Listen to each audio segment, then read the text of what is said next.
খুশির খবর প্রিয় দেশবাসী, প্রধানমন্ত্রী খুনি হাসিনা শেখ হাসিনা এই মাত্র দেশ ছেড়ে পালিয়ে চলে গেছেন, পদত্যাগ করে দেশ থেকে দেশের বাইরে চলে গিয়েছেন। আমরা এই মাত্র খবর পেলাম, সূত্র হচ্ছে নাগরিক টিভি। নাগরিক টিভিতে আমরা এই মুহূর্তে দেখতে পেলাম যে পদত্যাগ করে দেশ ছেড়েছেন প্রধানমন্ত্রী।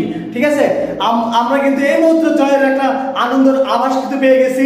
আর সেনাবাহিনী আর অল্প কিছুক্ষণের মধ্যেই তাদের বক্তব্য পেশ করবে জাতির উদ্দেশ্যে। আমরা সেই প্রত্যাশায় আছি। আপনারা সবাই বিজয় মিছিল করুন, প্রত্যেকের জায়গায় পাড়া মহল্লায় শহর বন্দরে বিজয় মিছিল ছড়িয়ে দিন, বিজয় মিছিল ছড়িয়ে দিন। এই ছাত্রদের আন্দোলনের যে বিজয় মিছিল, যেটা কাঙ্ক্ষিত লক্ষ্য ছিল ছাত্রদের এবং আপামর জনতার, আমাদের এই বাংলাদেশের সমগ্র বাংলাদেশের মানুষের যে দাবিটি ছিল এক দফা এক দাবি, সেই দাবিটি পূরণ হয়ে গেছে অলরেডি। আর কিছুক্ষণের মধ্যে জাতির উদ্দেশ্যে কিন্তু ভাষণ দেবে সেনাবাহিনী প্রধান ওয়াকার